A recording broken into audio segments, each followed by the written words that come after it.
આપણે ત્યાં ઇન્કમના 4 ભાગ પાડે છે. નીતિ વાક્ય એમ કહે છે કે તમારી પાસે 100 રૂપિયા આવે છે તો 25 રૂપિયા ફર્ધર ઇન્વેસ્ટમેન્ટમાં જાય, 25 જેથી બિઝનેસ ગ્રોથ થાય, નવો ગ્રોથ થાય, એટલે 25 ફર્ધર ઇન્વેસ્ટમેન્ટમાં જાય, 25 શુભ ખાતે ખર્ચવામાં જાય જેથી પુણ્યની વૃદ્ધિ થાય, 25 બચત ખાતે રહે અને 25 ઘરના ખર્ચામાં વગેરેમાં વપરાઈ જાય. અને વપરાશમાં 25, ઇન્વેસ્ટમેન્ટમાં 25, બચતમાં 25 અને સદવ્યયમાં 25. આ રીતે 25-25%ના 4 ભાગ પડે.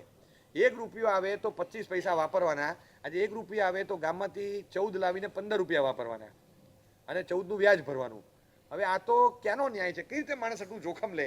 તમને બધી સવલત મળે છે, તમે આટલું જોખમ લઈ શકો છો? બધું થઈ શકતું હતું. પહેલાં લોકો હતા અને એ લોકો કહેતા આજની તારીખમાં સાહેબ અનાજ કરિયાણા લેવા જઈએ ને એટલે પ્રતિષ્ઠિત વ્યક્તિ હોય, એકદમ પ્રતિષ્ઠિત વ્યક્તિ, નાનો માણસ હોય મોટો માણસ હોય પણ સમાજમાં એની પ્રતિષ્ઠા હોય, શિક્ષક તરીકે હોય, પ્રિન્સિપલ તરીકે હોય, કોઈ પણ એવા એક સારા હોદ્દેદાર તરીકે હોય, સારા માણસ. શિક્ષક કંઈ શ્રીમંત ન હોય પણ શિક્ષકની ગરિમા હોય, તેની ગરિમા હોય એટલે એ જ્યારે બહાર ગયા હોય કંઈ પણ લાવે કે જો અત્યારે છે ને જરા, અરે સાહેબ તમને ઓળખું છું સાહેબ, કોઈ ચિંતા, તમે લઈ જાઓ, તમે લઈ જાઓ, સગવડ થાય ત્યારે આપી જજો ને, કોઈ ચિંતા નહીં, સગવડ થાય ત્યારે આપી જજો, ક્યાં આપણે માગ્યા, આપી જજો. આ રીતે એ લોકોને આપી દેતા અને ઓલા સગવડ થાય તો 2 દિવસે પૈસા મોકલાવી દે. આ રીતે એ લોકોને આપતા. They didn't have any credit card. એ લોકો પાસે ક્રેડિટ કાર્ડ નહોતા, એ લોકો પાસે ક્રેડિટ હતી. ક્રેડિટ હોવું અને કાર્ડ હોવું બે જુદું છે. જ્યાં કાર્ડ હોય છે ત્યાં ક્રેડિટ નથી હોતી, ઘણી વાર ક્રેડિટ હોય છે ત્યાં કાર્ડની જરૂર નથી હોતી. અને આપણે બધા કાર્ડવાળા થઈ ગયા અને પાછા 1 નહીં 2 નહીં 5 12 14 કાર્ડ રાખવાના, એક પછી બીજા પછી ત્રીજું પછી ચોથું. હજી ખબર નથી પડતી કે કેટલાનું કરવાના છે આપણે. ફેરવે જ રાખે, ફેરવે. અને ઇન્ટર ટ્રોફી ટુર્નામેન્ટ કહેવાય. ફેરવે જ રાખે, ફેરવે જ રાખે. અને પછી જ્યારે ભરવાનું આવે ત્યારે ખબર પડે કે આ બાપડો બહાર જ નહીં નીકળે કોઈ દાડો. કેટલું ભરવાનું આવે, બધું જાત ગીરવે મુકાઈ જાય ત્યાં સુધી કરી નાખે. હજી ખબર નથી પડતી કે એક જગ્યાએ 2 જગ્યાએ લોચો માર્યો હોય તો ત્રીજી બેંક એને પાછું ક્રેડિટ કાર્ડ આપે છે. તમે એકવાર શરીરમાં રોગ આવે ને તો કોઈ ઇન્સ્યોરન્સ કંપની તમારો મેડિક્લેમ નથી ઉતારતું કે ના હવે આનો મેડિક્લેમ ના ઉતરે. કેમ? તો કે હવે રોગ આવ્યો, હવે ના ઉતરે. અહીંયા આટલું બધું 4 જગ્યાએ વાટી આવ્યો તો મારા ક્રેડિટ કાર્ડ તો નવી બેંકમાંથી લઈ આવે, એ આપે છે, ત્યાં તો કોઈ વાંધો નથી. હવે આ રોગ આવ્યો તો ઇન્સ્યોરન્સ ઉતરે? આનો ઉતરે છે. તમે રમવું એટલું રમો, એક લિમિટ, પાછું તમને ઇન્ડિકેશન આપે તમારી લિમિટ થોડી વધી છે, મોટું રમો, રમો મોટું, નાનું નાનું કેમ રમો, રમો મોટું, દિલથી રમો, કરો. સાહેબ ક્યાં ચિંતા કરો સાહેબ, તમારે ક્યાં હમણાં ભરવા છે? અરે ભરવા ક્યાં? એટલે હું તમને હજી કહું, આ એટલું જોખમી છે ને, જોખમી. જો કેશ ટ્રાન્ઝેક્શન અત્યારે ઓછા થાય છે, એ કબૂલ. નિયમ એવા આવ્યા, સિસ્ટમ એવી આવી કે ઓનલાઈન પેમેન્ટ ને બધું થાય, બરાબર છે. બાકી તમને વાસ્તવમાં સમજાવું, ઓનલાઈન પેમેન્ટમાં tick tick tick tick tick tick આટલું ખાલી કરી નાખો ને એ 1.5 લાખ જતા રહ્યા, એ તમને કંઈ ખબર ના પડે. પણ તમે 500-500ના 1 2 3 4 5 આમ ઘણી તમે 1.5 લાખ આપો ને એ મગજમાં રજીસ્ટર થાય કે 1.5 લાખ, 1.5 લાખ ઘણો ખર્ચા છે. હા ભાઈ, હવે હમણાં બસ, હવે આપણે બીજી વાર આવશું સિંગાપુર ત્યારે વાત, હમણાં અમે કંઈ લેવું નથી, બરાબર છે. પોપકોર્નનો ડબ્બોય નથી લેવાનો, કશું નથી લેવાનું, પેકેટ નથી લેવું, પોપકોર્ન મૂકી દે, મૂકી દે. એ 50 રૂપિયાનું હોય તોય નથી લેવું, બહુ થઈ ગયું. તમે ઘણી ઘણીને આપો ને એ તમને અવેરનેસ આપે કે હોય એટલું જ જાય, વધારે તો જાય નહીં, કારણ કે બાજુવાળાના ખિસ્સામાંથી તો કાઢીને ગણવાના નથી, તમારા હોય એટલા જ જાય, હાથમાં હોય એમાંથી જ જાય. અને ત્રીજું, આટલા બધા ગયા એ તમને અંદર અસર કરે એટલે પછી બીજી વાર તમે ખોટો ખર્ચો નહીં કરો. આ તો ક્યાં ગણવાના છે? ગયા તો ઓનલાઈન અહીંથી અહીં જતા રહ્યા સીધા, એટલે આ બધું ઇન્ટરનલ ટ્રાન્ઝેક્શન છે. મારું પુણ્ય વધ્યું કે ઘટ્યું મને ખબર પડે છે? બસ એની જેવું, મારા પૈસા વધ્યા કે ઘટ્યા મને ક્યાં ખબર પડે છે? કાંઈ ખબર નથી પડતી. બધું આંકડામાં ને આંકડામાં રમો તો ચાલ્યા કરે, ક્યાં માઇનસમાં વહે જતું ખબર નહીં પડે. એટલે એટલા જ માટે અસર નથી થતી. જે કેશમાં આપતા હતા ને ત્યારે માણસને મગજમાં રહેતું હતું કે સારું ગણી ગણીને આપીએ છીએ, પરસેવો પાડી પાડીને ભેગા કર્યા છે, ગણી ગણીને આપતા હોઈએ અને એ સાચવીને રાખે. એટલે જૂના દાદાજીઓ જો, જૂના દાદાજીઓ બેઠા હોય ગાદી પર આમ ફર્સ્ટ ક્લાસ, પછી આમ ગાદી આમ ઊંચી કરે, નીચેથી આમ કરીને કાઢે, એમાં પ્લાસ્ટિકની કોથળી હોય, રબર બેન્ડ ખોલે, કોથળી ખોલે, એમાંથી એક પાઉચ કાઢે, પાઉચની ચેન ખોલે, અંદરથી એક પાકીટ કાઢે, એ પાકીટમાંથી પછી થોડી નોટો કાઢે, બધી ગણે, પછી ગણે, પાછું મૂકી પેક કરીને પાછું ગાદી નીચે મૂકી દે. કોક આવે ને પાછું મૂકી દે, હા શું હતું શું હતું બોલ બોલ. આ રીતે સાચવીને રાખતા. અને સૂતી વખતે એ ગાદીનો ભાગ જેની ઉપર ઓસીકું આવવાનું હોય ને જેની ઉપર માથું આવવાનું હોય ત્યાં મૂકે, ત્યાં મૂકે. એટલે આ એ જે ધબકારા ચાલે ને નીચેથી ધબ ધબ ધબ ધબ ધબ ધબ, એનાથી તો આ વાઇબ્રેશનથી તો મગજમાં બ્લડ પહોંચતું હોય એ લોકોને, એટલું ચાલે. 1 રૂપિયો ખોટો વેડફાય નહીં, ખોટા પૈસા તો ખર્ચવાના નહીં. મેં પોતે છે ને સાંભળેલું છે કેટલાક વડીલોની પાસે, છોકરો પ્રપોઝલ લઈને જાય કે મેં એક પ્લાન્ટ નાખવો છે, એરબેગ બનાવવાનો મોટો પ્લાન્ટ છે, આપણે એમાં 2-2.5 કરોડનું ઇન્વેસ્ટમેન્ટ કરવાનું, તો કે રિટર્ન કેટલું મળે? તો કે હવે પહેલા 3-4 મહિના તો આપણે મહેનત કરશું, પછી ખબર પડશે. પ્લાન આખો બધો બતાવ્યો એટલે વડીલે કીધું કે હવે એની કરતાં તું નાનું કંઈક કામ કર, પહેલાં નાનું કંઈક શરૂ કર. 25,000 રૂપિયા મહિને કમાઈશ ને તો અમને વાંધો નથી, પણ પહેલાં 6 મહિના મહેનત એવી કર કે તું 25,000 પણ લાવતો થાય, પછી આપણે મોટું ઇન્વેસ્ટમેન્ટ કરીએ. ના નથી, પણ પહેલાં તું આ રીતે કરી જો. 25,000 રૂપિયા માટે કોણ મહેનત કરે? આ એના શબ્દો હતા. 25,000 રૂપિયા માટે તો કે ઉભા રે, શું બોલ્યો? 25,000 રૂપિયા, 25,000 રૂપિયા બોલ, રૂપિયા. હા, રૂપિયા બોલ. ભાવેશ નામ હોય ને તો એ ભાવલા ના બોલાય, ભાવેશ બોલાય, ભાવેશભાઈ બોલાય, બરાબર? રૂપેડી બોલીશ ને ગાડી મૂકીશ. માનથી સન્માનથી બોલતા શીખ, રૂપિયા આવશે નહીં ઘરે. ખંખેરી ના ક્યાં વળી લેને એ કે તને પૈસાની વેલ્યુ નથી, કિંમત નથી, પરસેવા પાડીને ભેગા કર્યા જ રૂપડી માટે. 25,000 રૂપડી માટે. એટલે તમને આખા 1 થી 10 ધોરણ ભણાવ્યા જ 25,000 રૂપિયામાં. અમે લોકો આટલું બધું ભણી ગયા, તમારા તો 6 મહિના નથી નીકળતા એમાં. ક્લાસીસના આટલા, ટ્યુશનના આટલા, અહીંયા આટલા ને પાછા ગાપવાના હોય તો પાછા બીજા જ હોય. એટલે એટલા બધા ખર્ચા કરીને તમને મોટા કર્યા અને તમને પૈસાની વેલ્યુ નથી, એટલે ખોટા ખર્ચા કરવાના નહીં. આજે એટલા બધા ખોટા ખર્ચા થાય. ફેસિલિટી તમને બધી મળે, તમને ક્રેડિટ કાર્ડની ફેસિલિટી મળતી હોય, તમને ગિફ્ટની ફેસિલિટી મળતી હોય, તમને ઓનલાઈન પેમેન્ટ આપવાની ફેસિલિટી મળતી હોય, તમને ઓછા ભાવે, સસ્તા ભાવે પેલો રિજેક્ટેડ કે ડિફેક્ટિવ માલ હોય એનું સેલ હોય એમાંથી મળતું હોય, ડિસ્કાઉન્ટેડ રેટ પર મળતું હોય, ઇન્સેન્ટિવ્સ જાતના અપાતા હોય. ગ્રાન્ડ સેલના ગુજરાત સમાચારના પહેલા પાના પહેલાંનું જે પહેલું પાનું આવે એની પર આખું જ આવે, વિગતવાર બધી માહિતીઓ આવે. એ પહેલું પાનું ફરે પછી તો પહેલું પાનું આવે, એમાં જ ગુજરાત સમાચાર લખેલું હોય. ગુજરાત સમાચારની ઉપર આ હોય, બિગ બજાર હોય. પહેલાં છાપું બિગ બજારમાંથી આવ્યું હોય અને અંદરથી ગુજરાત સમાચાર નીકળે એવું આવે. તમે છાપા જ વધારે લાગે કે ઉપર તો બધા ટમ્લર ને ટ્રોલી ને આ ને તે ને બેગ ને એ જ બધું ભરેલું હોય. અને પાછું લખે ચોખ્ખું લખે. દિવાળી આવી રહી છે, નવરાત્રીનો સ્ટોક ખાલી થાય એ પછી દિવાળીનો અમે નવો માલ ભરશું. એટલે ખાલી કરવા માટે તમે અમને બોલાવો છો?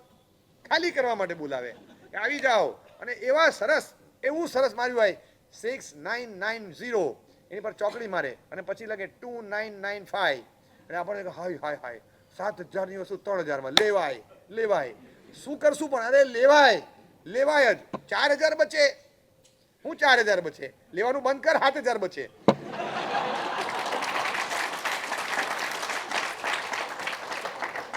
જોઈને સીધા આ ખાલી જે કરે છે ને એકચ્યુઅલી આંકડો મોટો બતાવે, જે MRP હોય એની પર ચોકડી મારે. આ આખી ઇમોશનલ ગેમ છે. એ તમારી અંદર આખી છે ને એક ખરીદ શક્તિ ઊભી કરવા માંગે છે, ખરીદવાની ઈચ્છા પ્રગટાવે. એટલે એ મોટા આંકડા પર ચોકડી મારે. એકચ્યુઅલી પ્રોડક્ટ હોય, બાજુમાં પ્રાઇસ લખેલી હોય મોટી, એની પર ચોકડી મારે અને એની ઉપર નવી પ્રાઇસ લખેલી હોય જે એકદમ નીચી હોય. એટલે 30%, 32%, 28% એવી પ્રાઇસ હોય. હવે એકચ્યુઅલી છે ને આ ચોકડી પ્રોડક્ટ ઉપર જ મારવા જેવી છે. આ પ્રોડક્ટ ઉપર તમને આંકડા જોવાના જ નહીં. ક્યાં જરૂર છે પણ તમને વિચાર જ નહોતો આવ્યો કે આ વસ્તુ લાવી છે. ખાલી વસ્તુ લાવવાની એટલે લાવવાની, બસ મારે આ વસ્તુ આજે જ લાવી છે, મારે એક વસ્તુ જોઈએ. અને બધી વસ્તુ પછી મોંઘામાં મોંઘી મળતી હોય એ જ લાવવાની. બિલકુલ આપણે સૂટ ન થતું હોય ને તો ઇનશર્ટ કરીને નીકળે કે સારું નથી લાગતું, તું શર્ટ બહાર જે પહેરતો તે બરાબર હતું. ના, અરમાનીનો બેટ લાવ્યા છે. હવે ઇનશર્ટ ના કરું તો ગામને ખબર શું પડે? આવડું મોટું વચ્ચે લખેલું દેખાવું જોઈએ અરમાની. હવે 25,000 રૂપિયા ચૂક્યા છે પટ્ટાના. 25,000 રૂપિયા પટ્ટાના મારવાના? 25,000 રૂપિયા પટ્ટાના હોય, 500 રૂપિયાનો પટ્ટો હોય. હા, 500 રૂપિયાનો પટ્ટો હોય. 24,500 તો ઓલા શબ્દો ના હોય છે ખાલી, એના 24,500 હોય. એવું તો કેવું તમે સોનાના કંદોરા પહેર્યા છે? એવું કયું થોડું હોય. આવા કંદોરા પહેરવાના હોય, ખાલી બીજું કશું હોય નહીં. એટલે પહેલાં આપણા કાકાઓ હતા તો ધોતિયાની ગાંઠ વાળી સૂતરની દોરી બાંધી દેતા હતા ઉપર, કશું હતું નહીં અને તોય ઢીલું નહોતું પડતું. આ લેંઘાનું નાડું હતું, બીજું કંઈ આ વળી અરમાનીનું નાડું છે, બીજું છે શું? પણ આ ફેન્સી વસ્તુ આવી 25,000, 30,000 એવી વસ્તુ. બધા બહેનોને તમે પૂછું છું, સાચું બોલજો કે તમારે ત્યાં જે લટકણી હોય ને આમ જે ભરાવી નીકળો તમે, એ કેટલાનું છે? જેમ પર્સ ભરાવો એ કેટલાનું? એકે બેન જેટલાનું પર્સ હોય છે ને એટલા રૂપિયા અંદર ન ધોતા. એકે ના નહીં હોય છે. 60,000, 35,000, 25,000 નું અંદર હોય શું કે કશું ના હોય. એક લિપસ્ટિક હોય, એક પરફ્યુમ હોય, એક સેલ ફોન હોય, એક રૂમાલ હોય આમ કરવા માટે, બસ કશું ના હોય. 500 રૂપિયા નીકળે તો નસીબ.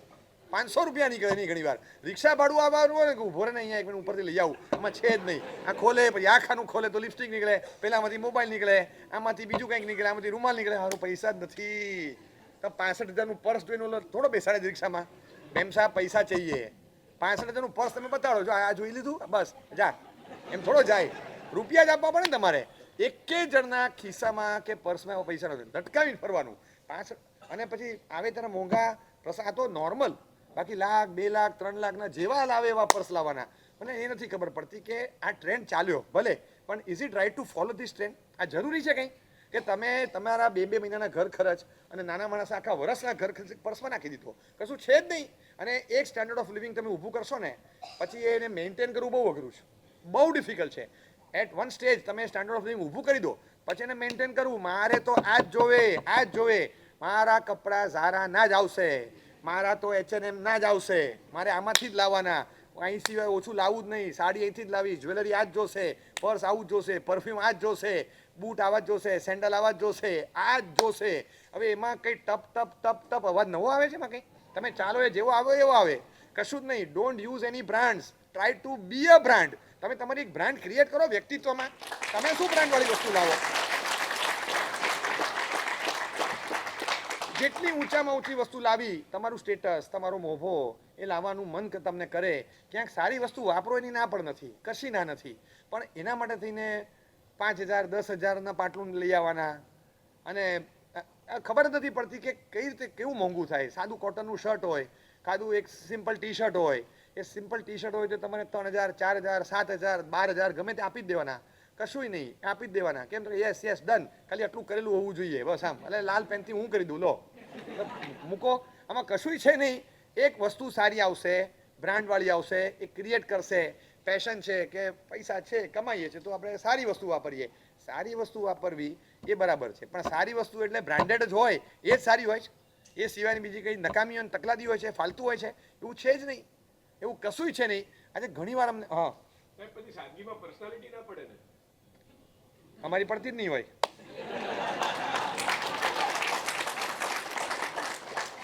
અમે તો સાવ પટાવાળા જ લાગતા શું.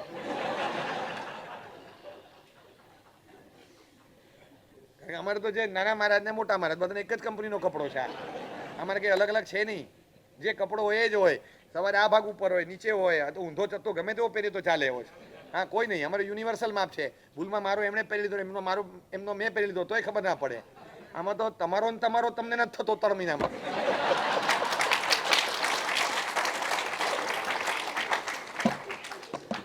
એટલે અમારે તો ચાલે છે, વાંધો નથી આવતો.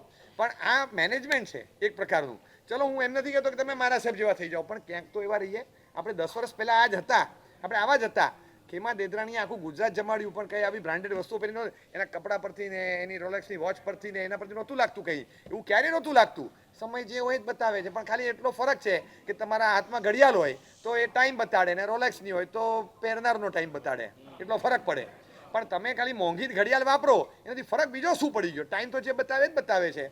તમારી પાસે મોંઘી વસ્તુ આવી, એ મોંઘી વસ્તુથી તમને બીજો એક્સ્ટ્રા બેનિફિટ શું થયો? સાહેબ, એમ કહેવામાં આવે કે first impression is the last impression. તો કોઈક જગ્યાએ જઈને ઊભું રહેવું હોય અને ત્યારે સારી વસ્તુ જો પહેરેલી હોય તો બોલ્યા પહેલા જ એના મનમાં સારી ઇમ્પ્રેશન પાડવા માટે બ્રાન્ડ હેલ્પ કરતી હોય. બરાબર છે. પછી જોખમ એ વધશે કે બોલ્યા વગર ઇમ્પ્રેશન ક્રિએટ કરી દીધી, એ બોલ્યા પછી ઘણી વાર ટકતી નથી. એ બહુ ભારે પડે. એટલે પહેલા એમ કહું કે માપમાં જ ક્રિએટ કરો ને. હા, જેથી પાછળ ટકે મેં એવું જ કરવાનું. પાછળ એવું જ કરવાનું. પછી એમ ના થાય તો કેમેરૂન ગ્રીન જેવું થાય. પછી આ બહુ મોંઘો પડ્યો, બહુ મોંઘો પડ્યો. હવે 27 કરોડની ઉછામણી બોલીને લઈ આવ્યા. આપણે તો જીરાવલા પાર્સોના જ ધાર્યા હતા. આ તો અષ્ટમંગલની પાટલી નીકળી. પછી એમ લાગે કે આ તો કંઈ હતું જ નહીં. આને ભરાવાના, આ કેમેરૂન ગ્રીન ભરાવાના કેટલો ચડાવો કેટલો થયો તો પછી. અને પછી હરકું પરફોર્મન્સ ના આપે એટલે પછી સ્ટેટિસ્ટિક્સ કાઢે. 1 રનના 1.5 લાખ રૂપિયા થયા, 1 વિકેટના 15 લાખ રૂપિયા થયા. એ ગણ્યા કરે બધા, તોય વધે જ પૈસા પાછળ. એટલે અક્ષર આવું બને છે ઘણી વાર કે આપણે વસ્તુ લઈએ ની ના નથી. તમે સારી વસ્તુ લાવો, ઇમ્પ્રેશન ક્રિએટ થાય, એનો વાંધો નથી. પણ ઇમ્પ્રેશન વસ્તુના આધારે ઊભી કરો ને. ઈશ્વરચંદ્ર વિદ્યાસાગર હતા ને, બહુ સિમ્પલ માણસ હતા, અતિશય વિદ્વાન હતા, અતિશય વિદ્વાન. અને સિમ્પલ એની પાસે હતું એ બધું બતાડવાની જરૂર નહોતી.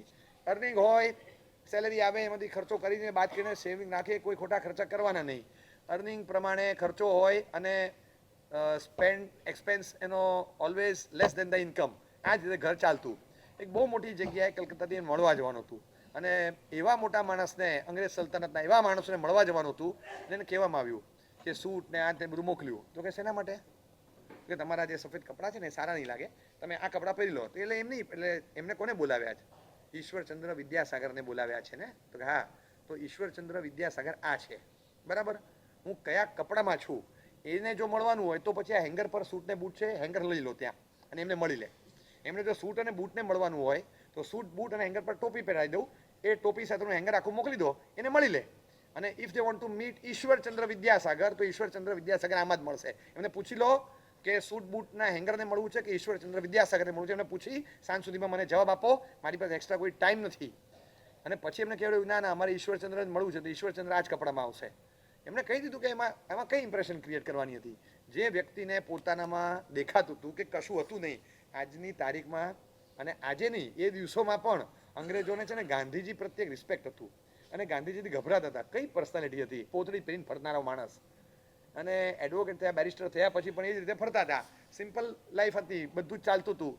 તો એ ગાંધીના નામે આખી ખાદી ઇન્ડસ્ટ્રી બધું નીકળ્યું, એ બધું ચાલ્યું. પણ ગાંધીજીનું જે મૂળમાં સ્વદેશીવાદ અને સાદગી હતી ને, એ સ્વદેશી અને સાદગી એ બે વસ્તુ પકડી રાખવા જેવી છે કે દેશના મૂળ પાયામાં હતી અને સિમ્પલ લાઈફસ્ટાઈલને પ્રમોટ કરતા હતા.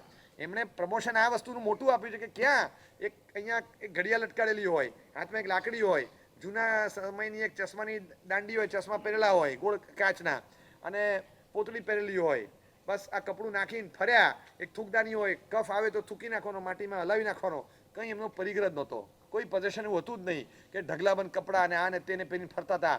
રાઉન્ડ ટેબલ કોન્ફરન્સમાં આ જ કપડામાં ગયા હતા. એમના માટે સ્પેશિયલ થાળી બનાવવી પડી, કારણ કે આ બધું એ આડું ખાતા નહોતા. અને સ્પેશિયલી ફોર ગાંધીજી એક ડિશ એમના માટે સ્પેશિયલ ઓર્ડર કરવી પડી જે એમને ચાલે એવું હોય. તો ગુજરાતી ડિશ એમના માટે એ વખતે આ લોકોના બધાનું 10 જણનું થાય ને એટલું કોસ્ટલી ડિશ પડી. એટલે કોઈક અંગ્રેજે કમેન્ટ કરેલી કે એ લંચ લેશે ત્યારે જુદું છે ને અત્યારે જુદું છે. કે ગાંધીજી આવા કપડામાં he is presenting half of the Indian population અને when is taking lunch he represents the other half. એમ એણે કીધેલું કે બાકીના શ્રીમંતોની એક દુનિયા છે ને એનું રિપ્રેઝન્ટેશન ત્યારે થશે ને. એ ડિશ બહુ મોંઘી છે ભાઈની. પણ એમણે કીધું કે તમારે મને જમાડવું હોય તો મારા નિયમ પ્રમાણે આ જ જમીશ. મારું સિમ્પલ સાદું છે, તમને કરતા ના આવડે તો મોંઘું થાય, એક જ જણનું બનાવો તો, પણ મારો ખોરાક આ છે. સિમ્પલ ખોરાક, સિમ્પલ કપડાં, સિમ્પલ લાઈફસ્ટાઈલ, કશું કરવાનું નહીં, આડું ઓળું વાપરવાનું નહીં, કરી નહીં. અમે લોકોએ જોયેલા છે ને. અને એ સિમ્પલ લાઈફસ્ટાઈલથી જીવનારા હતા, એક સરખી સાદગીથી જીવનારા હોય એને કંઈ તકલીફ નથી પડતી. કેટલા લોકો છે આજે એક ટ્રેન્ડ થઈ ગયો કે નવું જ લાવવાનું. નવું એક સમય હતો કે વારે વારે નવા ચપ્પલ લાવતા, વારે વારે નવા ચપ્પલ લાવતા. પછી એક ટ્રેન્ડ આવ્યો કે નવી પેન લાવવાની, ભરાવાની જ હોય, લખવાનું તો હોય જ નહીં, એક ભરાવાની હોય. પછી ભરાવાની હોય. નવા ગોગલ્સ લાવતા, એ આમ લટકાડવાના હોય ખાલી, બસ એ લટકાડીને ફરવાના, એ નવા ગોગલ્સ લાવવાના. પછી એક ટ્રેન્ડ આવ્યો નવી વોચ લાવવાની. પછી એક ટ્રેન્ડ આવ્યો નવો મોબાઈલ લાવવાનો. વરસ બે વરસ થાય ને એટલે ભૂલી જવાનો, વરસ બે વરસ થાય એટલે ભૂલી જવાનો. નવો મોબાઈલ, હવે નવો મોબાઈલ. કંપનીવાળા બહાર પાડે એટલે જૂનો આઉટડેટેડ થઈ જાય. એમ થાય કે ના તો ગઈ 24નો છે, હવે નવો લાવો. આ તો બધો ગયા ભાવનો છે, હવે નવો લાવો. અને ગમે એટલું તમે સમજાવો નહીં, mobile is Mahavir Swami for me. હવે અમારે તો એના મોબાઈલ એટલે મોબાઈલ, બસ એ અમારે જોઈએ એટલે જોઈએ, નવો ને નવો જોઈએ. તમારા માટે એક ભગવાનના દરજ્જામાં હશે, પણ હું એમ કહું છું કે ભગવાનનો દરજ્જો સાચો. મોબાઈલ એ ભગવાનના સ્થાને છે. તમે એક દિવસ આમ ભગવાનના દિરાસરમાં જવાનું ભૂલી ગયા ને, એવી રીતે જો મોબાઈલ રહી ગયો, ઓ નો નો નો નો નો નો, મોબાઈલ ભૂલી ગયો, મોબાઈલ ભૂલી ગયો, મોબાઈલ ભૂલી ગયો.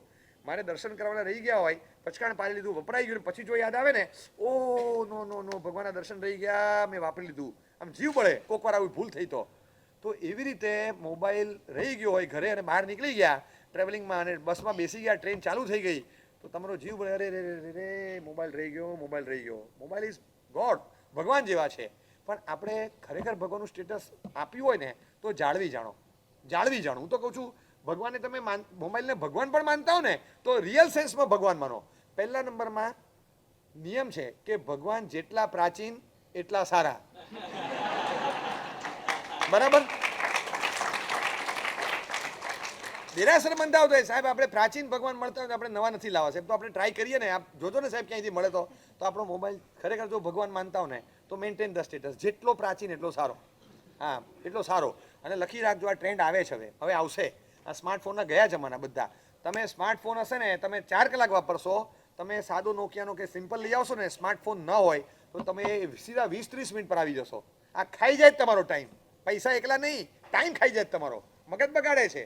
એટલે 4 કલાકમાંથી સીધા અડધો કલાક પર આવી જાય માણસ, કારણ કે ફીચર્સ જ નથી ખોટા ટાઈમ પાસ કરવાના, ફાલતુગીરી કરવા માટે ક્યાં કંઈક આપ્યું છે વ્યવસ્થા. તમને ટ્રેક આપે તો તમે દોડો ને, ટ્રેક જ નથી આપતા ખોટા. સિમ્પલ એક જ ટ્રેક, એની પર ચાલો ને એની પર પાછા આવો, બસ કંઈ નથી. તો માણસનો ટ્રેક હવે આવો આવશે, અને આવનારા દિવસોમાં વગર આવા બધા ખોટી એપ્લિકેશન્સ વગરના અને ખોટા ફીચર્સ વગરના મોબાઈલ એ સ્ટેટસ સિમ્બોલ બનશે. મારા શબ્દો લખી રાખજો. હવે આવનારા દિવસો એવા આવશે કે જેમાં મોટા માણસો, બુદ્ધિશાળી માણસો, ઇન્ટેલિજન્ટ પર્સન્સ એ બધા સિમ્પલ મોબાઈલ અને સ્માર્ટફોન ન હોય એવા ડબલા વાપરશે કે જેના કારણે ટાઈમ સ્પેર રહે, ટાઈમ ખોટો વેડફાઈ ન જાય, ખોટી રીતે મગજને સ્ટ્રેસ ન વધે, ઊંઘ હરામ ન થાય અને શાંતિથી કામ ચાલ્યા કરે, ડિસ્ટર્બન્સીસ અને ડિસ્ટ્રેક્શન્સ ખોટા ન આવે, એ બધું જોયા કરે. દર ત્રીજી મિનિટે કંઈક કામ કરતા હોય, શું આવ્યું વારે વારે ટિંગ ટિંગ નોટિફિકેશન આવ્યા જ કરે. દુનિયાભરમાં તમારા 3 મિત્રો છે એને હાંચવી નથી શકતા, એક એના પ્રસંગમાં હાજરી નથી આપી શકતા, અને 300 મિત્રોની ફ્રેન્ડ રિક્વેસ્ટ આવ્યા જ કરે. આપણે એકેને એક્સેપ્ટ નથી કરતા, પણ નાખ્યા જ કરે. ઓનલાઈનમાં તમે મારા 360 ફ્રેન્ડ છે, પણ 360 દિવસ ચાલે એવું એકે ન હોય પાછો. આ બધા 3, 4, 5 કલાક પૂરતા હોય, આજે છે કાલે નથી. આવા બધા એવા ફેન્સી યુઝ એન્ડ થ્રો વાળા આવા તમે જુઓ તો આવા કોઈ ટિશ્યુ પેપર જેવા ફ્રેન્ડ્સ ના રાખવાના હોય. જે રાખવાના હોય એ દળદાર ફ્રેન્ડ હોય કે જે 50 વર્ષ 40 વર્ષ ટકે. સાહેબ અમે નાનપણના બાળ મિત્રો, સાહેબ આપણા પપ્પા દાદા બોલતા, અમે લોકો નાનપણમાં સાથે મોટા થયા, અને છેક મોટી ઉંમરના થાય દાદાજીઓ થાય ને બે, ત્યારે ક્લોઝ ફ્રેન્ડ હોય. અને આજે તમે જો તમારા ફ્રેન્ડ્સ 2 વર્ષે બેસ્ટ ફ્રેન્ડ બદલાય, 6 મહિને બેસ્ટ ફ્રેન્ડ બદલાય, ખબર જ નથી પડતી.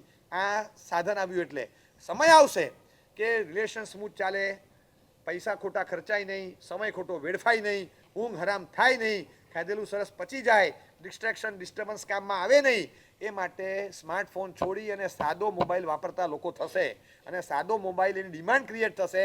સાદા મોબાઈલનો પાછો જમાનો આવશે, અને સ્માર્ટફોન પાછા જંક યાર્ડમાં જતા રહેશે. આ દિવસો હવે દૂર નથી, કારણ કે માણસને ખબર પડવા માંડી છે આ કેટલો ટાઈમ ખાઈ જાય છે. એક સ્માર્ટફોન છોડી અને સાદો મોબાઈલ તમે હાથમાં લો, 4 કલાકમાંથી તમે અડધો કલાક પર આવી જશો, કારણ કે ફાલતુગીરી માટે કોઈ ફીચર્સ જ નથી કે તમારો ટાઈમ ખવાય. આવી રીતનો જમાનો હવે આવશે, પણ એક ટ્રેન્ડ, નવો મોબાઈલ જોઈએ, વારે તહેવારે નવા મોબાઈલ. તમારા હાથમાં આજે જે મોબાઈલ છે, મને ખાલી એટલું કહો કે કેટલામો ઓછામાં તો ચોથો પાંચમો હશે, ત્રીજો ચોથો. આ પાછું પ્રીમિયમ હોય ને, તમારે પ્રીમિયમ હોય. ખાલી જ્ઞાન અને ક્રિયાના 2 કાણા હોય તો પૈસા ઓછા, દર્શન જ્ઞાન ચારિત્રની ઢગલી કરેલી હોય તો પાછા પૈસા વધારે આપવાના, એ પ્રીમિયમ આપવાના. એના પ્રો એકદમ એના ઇમ્પોર્ટન્ટ મેસેજીસ આવે, બધું લઈ શકો. તમારે જેટલા કાણા વધારે એટલો મોબાઈલ કિંમતી, જેટલું ફાટેલું જીન્સ વધારે એટલું કિંમતી. કઈ જાતની ડિસ્ટ્રક્શનવાળી જિંદગી જીવવાની ખબર નથી પડતી. સારા કપડાં આવે, ફાટેલા હોય તો દાદાજી ધોતિયામાં કાણા એવી રીતે લપેટી આમ પાટલીમાં લઈ લે, ખબર ના પડે, લઈ લેતા હતા. સેજ અહીંયા કંઈક કાણું પડ્યું ને અહીંયા કંઈક કાણું પડ્યું તો આપણે આમ જરા સાચવીને બેસતા, ને આમ બેઠા હોય તો આમાં જ હાથ રાખીએ કે શું થયું, ઢીચણ દુખે તે? ના રે ના, સારું છે, સારું. કેમ? ના રે શું ના, ઢીચણમાં કંઈ દુખતું ને? ના રે, ઢીચણ શેના દુખે, આપણી ક્યાં ઉંમર થઈ? અમસ્તા જ. અને અહીંયા કાણું પડ્યું ભાઈ, બીજું કંઈ છે નહીં. રમતા પડી ગયો તો ઢીચણ છોલાય, એમાં તું ફાટી ગયો. અહીંયા ટ્રાઉઝરમાં કાણું પડ્યું તો હાથ આમ રાખીને બેઠો રહે. હવે તો ખાસ હાથ આમ રાખીને ઊભો રહે, દેખાવું જોઈએ કાણું. અને એના પ્રીમિયમ આપે પાછા. અને ખબર નથી પડતી કે સાદા નવા લાવવાના, ફાડવાના પછી પહેરવાના. આ કેવું લાવવાનું? છૂછા કાઢીને પાછા પહેરવાના. હવે ધાગા નીકળેલા હોય તો આવો ભાગા જેવા લાગતા હતા આપણે પહેલાં. એક જમાનો હતો, ખબર છે? આવા શું ધાગા નીકળે, દોરા લટકે છે, શું લગે છે. હવે આવા ખાસ પહેરવાના. આખું બધું ફરી ગયું. એક જમાનો હતો કે છોકરો 6ઠી 7મીમાં આવે ને પછી કે ના પપ્પા હવે નહીં, હવે હાફ પેન્ટ, હવે મને ફૂલ પેન્ટ જોઈએ, હવે ફૂલ પેન્ટ જોઈએ. પપ્પા કે હવે આજની તારીખમાં તો છોકરાને ફૂલ પેન્ટનો જમાનો આવે એ ત્યારે પપ્પા હાફ પેન્ટમાં આવી જાય છે. આ ફરતા જ હોય, એમ જ ચાલે છે. આખી દુનિયાનો ટ્રેક ફરી ગયો, ખબર જ નથી પડતી કે કઈ જાતની જિંદગી છે. અને આ એવો ટ્રેન્ડ ચાલ્યો, અને પાછા ફૂલ પેન્ટ જે આવતા હતા એના કરતાં 4 ગણી કિંમતના હાફ પેન્ટ લાવે. એવા કિંમતી હોય. એવું તો શું છે, કાપડ અડધું છે, સીધું એટલે સિલાઈ અડધી છે, બધું જ અડધું છે, તો કઈ રીતે પૈસા વધારે થાય? મગજમાં ના બેસે, પણ એ ટ્રેન્ડ છે. આનું હોવું જ જોઈએ વધારે. એટલે પછી આ વધારે કિંમતી ચીજો લાવવાની, બ્રાન્ડવાળી વસ્તુ લાવવાની, આવી જ વસ્તુ વાપરવાની. અમુક વસ્તુ તરત નવી જોઈએ, કપડાં 3 મહિના 6 મહિના થાય એટલે નવા જ જોઈએ, વર્ષ 2 વર્ષ થાય એટલે મોબાઈલ નવો જોઈએ. હવે નવો ટ્રેન્ડ આવ્યો, 3 વર્ષ 4 વર્ષ એટલે ગાડી નવી જોઈએ. ન ચાલે. ગાડી જોઈએ એમ નહીં, ગાડી હોવી જોઈએ એમ નહીં, ગાડી નવી હોવી જોઈએ, ગાડી નવી જ હોવી જોઈએ, ગાડી નવી હોવી જોઈએ. એટલે 4 વર્ષ થાય ના પરવડે છે નવી ગાડી લઈ લેવાની. કેટલા એક અમદાવાદમાં હું 10 વર્ષથી છું, હું એક ભાઈને ઓળખું છું, નામ નથી આપતો, હું એક ભાઈને ઓળખું છું. 3 વાર વાસ્કેપ નખાવી ગયા હતા 10 વર્ષમાં મારી પાસે. સાહેબ ગાડી છોડાવવાની છે, વાસ્કેપ નાખી આપો. એ નહીં ભાઈ, મને યાદ છે, મને યાદ છે એકવાર સાબરમતીમાં આવેલા, એકવાર પાલડીમાં આવેલા, એકવાર આમલીમાં આવેલા. મેં આ 3 વાર ગાડી છોડાવી. મને ગાડી પછી 3 છે, મને કે 3 હોય તોય ખબર નથી મને, પણ 3 વાર ગાડી છોડાવી. મને કે આપણે ગાડી છોડાવી, મને એને છોડાવવાનું મન થાય. કે આ ભાઈને છોડાવવા પડશે. કે શેના માટે ગાડી છોડાવવાની? પણ પૈસા આવ્યા તો નાક ગાડીમાં, પૈસા આવ્યા નાક ગાડીમાં. અને જેટલી મોંઘી ગાડી એટલી પાછી અંદર બેસવાની સંખ્યા ઓછી થતી જાય. જગ્યા વધારે હોય અને બેસનારા ઓછા હોય એવી મોંઘી કાર હોય. જગ્યા સૌથી વધારે રોકે, ટ્રાફિક જામ કરી નાખે, વળવા માટે પહોળો રોડ જોઈએ. સાદી ગલીમાં તો વળી ન શકે, સાંકડી ગલીમાં તો અંદરે ના જઈ શકે, ને અંદર જાઓ તો જિંદગી બહાર ન નીકળી શકે એવી ગાડી હોય. આમ વળવા માટે ખટારા જેટલી જગ્યા જોઈએ. પાર્ક કરવા માટે 18x12ની જગ્યા હોય તો એ ગેરેજ નાનું પડે એવડી મોટી ગાડી લાવવાની. અને એકલા બેઠા હોય, અંદર આગળ ડ્રાઈવર હોય, એકલા જ ચાલે, બસ કોઈ નહીં. આગળ પેલો સારથી, પાછળ રથી, 2 જણા, કૃષ્ણ અર્જુન સિવાય ત્રીજો મળે નહીં કોઈ. અને રથ દોડ્યા જ કરે, ભાગ્યા કરે. અને ભાઈ બેઠા હોય, સૂતા હોય, લેપટોપ પર કંઈક કરતા હોય, મોબાઈલમાં કંઈક જોતા હોય, ગાડી ચાલતી હોય ને ડ્રાઈવર ચાલ્યા કરે. અને ગાડીમાં અડધો કલાક એમણે બેસવાનું હોય, 8 કલાક તો એસી પેલો વાપરે, ડ્રાઈવર એ જ વાપરતો, એ જ ગાડીમાં ફરતો હોય. એ પોતે એના સ્ટેટસ પર આપણને મનમાં થાય કે આ ગાડી સાથેનો ફોટો આપણો ખાલી ઇન્સ્ટા પર હોય, સ્ટેટસ કેવું રહે આપણું. પણ ઓલો ડ્રાઈવર છે એના સ્ટેટસ પર જો આ જ ગાડી છે પાછી, એ તો તમે જુઓ તો તમારું એનું સ્ટેટસ એક જ છે ને. આમ તો બંને આ એક જ ગાડી સાથે ઊભા છો, ફોટા તો એક જ છે. એમાં તમને જોઈને લોકોને ખબર છે કે ભાઈ આ તમારી ગાડી છે, ઠીક છે, પણ એ જ ગાડી પોતે વાપરે જ છે. એટલે એક ટ્રેન્ડ આવી ગયો કે આવી મોંઘી વસ્તુ લાવવાની અને વાપરવાની. Spend less than you earn. જેટલી કમાણી હોય એની કરતાં ખર્ચો ઓછો જ કરવાનો, બધો ખર્ચો કરવાનો ન હોય. 4 ભાગ પાડતા શીખીએ. આપણે ભેગું કરશું, આમ કરશું.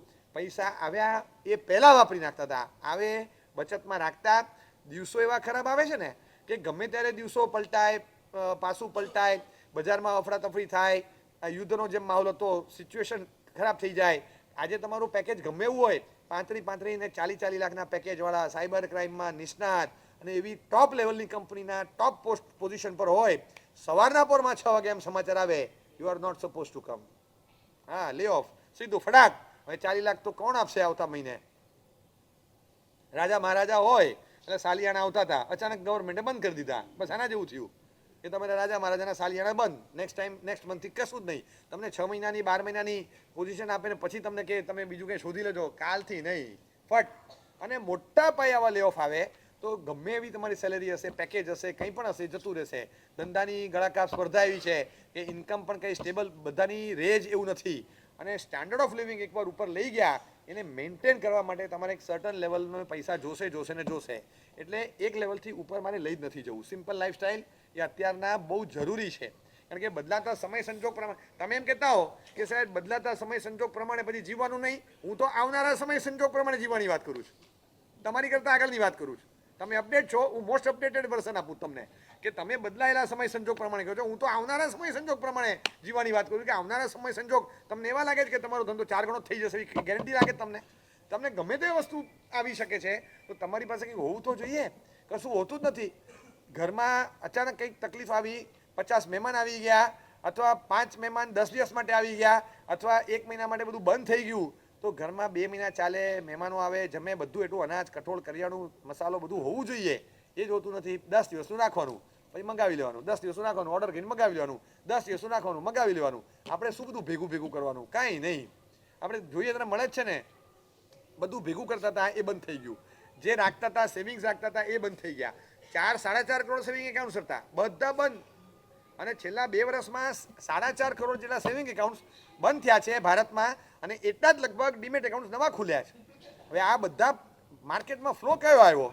આ સેવિંગનો જ પૈસા માંગ્યો છે, એ બધું આમાં આવી ગયું. પીએફમાંથી કાઢે નાખે આમાં, ઓલામાંથી કાઢે નાખે આમાં. ઉપધ્યાન તપ દરમિયાન ઉપધ્યાન પૂરા થાય ત્યારે રસોઈયો હોય ને, રસોઈયો પેલું લાલ કલરનું પંચું ગળે નાખે, આમ ફાળ્યું અને આવી એના છોકરાને લઈને આવ્યો. મને કહે સાહેબ આને પેલો વાસ્કેપ નાખી આપજો. આટલા મોટા તપેલામાં શીરો હલાવતા શીખે. મારા છોકરાને હવે રસોઈ બનાવવાનો છે. આ ફિલ્ડમાં આથી એન્ટ્રી આપું છું. મેં કીધું તમારા છોકરાને રસોઈ બનાવ? હા, એને રસોઈ જ બનાવવાનો છે. મેં કીધું કેમ? મને કે સાહેબ મારા તપેલા જેટલી ખાનદાની છે ને સાહેબ કોઈ માર્કેટની નથી. 1 રૂપિયો ખોટો નથી થયો આજ સુધી. અને રડ્યો રીસર કે સાહેબ 20 લાખ રૂપિયા ધુમાડો ખાઈ ખાઈને મેળવેલા એ માર્કેટમાં રોક્યા હતા અને બધા જતા રહ્યા. મેં કીધું તે વળી બજારમાં રોક્યા, રસોઈયો છે તું? હા કે મારા દોસ્તારે કીધું કે તારો છોકરો મોટો થાય ને તેને બંગલો મળશે ને આ મળશે ને તે મળશે, તો આપણે તો બધા ધુમાડા ખાઈ ખાઈને ભેગા કરેલા, બધા અંદર ગયા ને પછી ફેબ્રુઆરી માર્ચમાં જે ધમાધમી થઈ એમાં બિચારાને એવી હાલત ખરાબ થઈ ગઈ કે ક્યાં ગયા કંઈ ખબર ના પડે. મને કે તમે કીધું આમાં પૈસા ક્યાં રોક્યા? મને કે અમે તો કંઈ ખબર ના પડે સાહેબ, એણે કીધું ત્યાં સહીઓ કરીને અમે કીધું એવું કરી આપ્યું બધું, અમે બધું કરીને આપી દીધું. આપણો ઘરનો માણસ હવે એનો વાંક નથી, એને બધા કારણો સમજાવે કે કેમનું થયું આવું. અત્યારે તમારા હાથમાં કેટલા? મને કાંઈ ખબર નથી. એ ગઈકાલે કહેતો હતો કે 12 લાખ રૂપિયા છે, પછી કહેતો હતો 8 લાખ રૂપિયા છે, પછી પાછો કહેતો હતો 9 લાખ રૂપિયા છે. રોજ આંકડા ફરે છે કે નહીં એ જ ખબર નથી. હવે તો આપણે તો 20 આપ્યા હતા, અડધાની નીચે વયા ગયા મારા. એટલે આને કહી દીધું આપણે કાંઈ આગળ પાછળ થતું નથી, રસોઈયો થા અને આ તપેલા પર વિશ્વાસ રાખ. આ તપેલો ક્યારેય ડિફોલ્ટ નહીં થાય અને આ તપેલું ક્યારેય એની ખાનદાને નહીં ચૂકે, પૂરું વળતર આપશે. પરસેવો પાડ, ધુમાડો ખા અને આમાંથી પૈસા પેદા કર. આપણે કાંઈ બીજા આડાવડા જવું નથી. અને બીજી વાત, એની વાત મને ગમી પણ ખરી. કારણ કે બીજું ગમે ત્યારે ભણાવે, કંઈ પણ કરે, કાલે શું થશે? કાલે તો થવાનું શું? તમે એકાઉન્ટ્સ કરો છો, તમે ડેટા એન્ટ્રી કરો છો, તમે આ કરો છો, બધું એઆઈથી થાય. રસોઈ તો થવાની જ એઆઈથી. આને તો કોઈ પણ માણસ કાઢી નહીં શકે ને.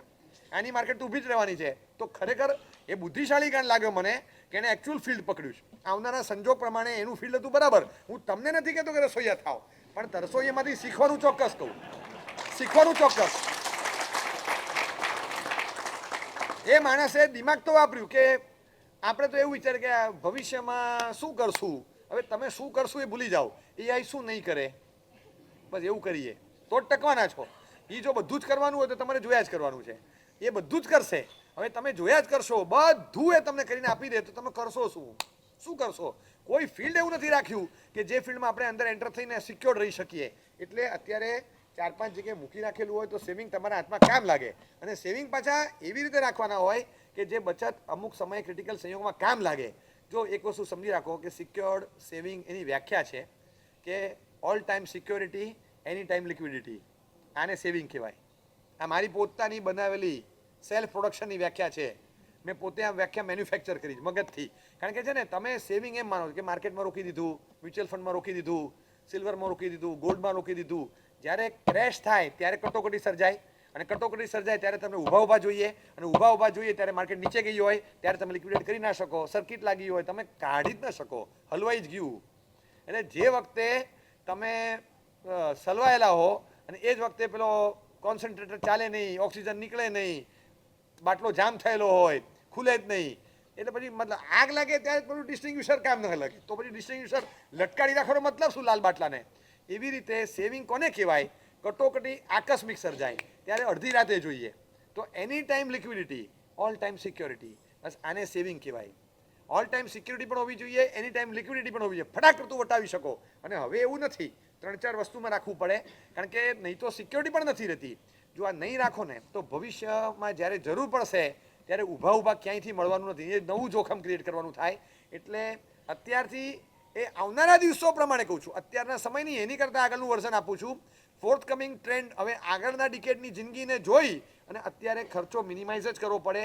અને લાઈફસ્ટાઈલ એવી તમે કરો, તમારી સુંદર સારી સુખાકારિતા સાથેની લાઈફસ્ટાઈલ રેમાં અમને કોઈ બળતરા નથી, પણ તમે સેવિંગના ભોગે જે કરો છો ને, સેવિંગ ઇઝ હેવિંગ.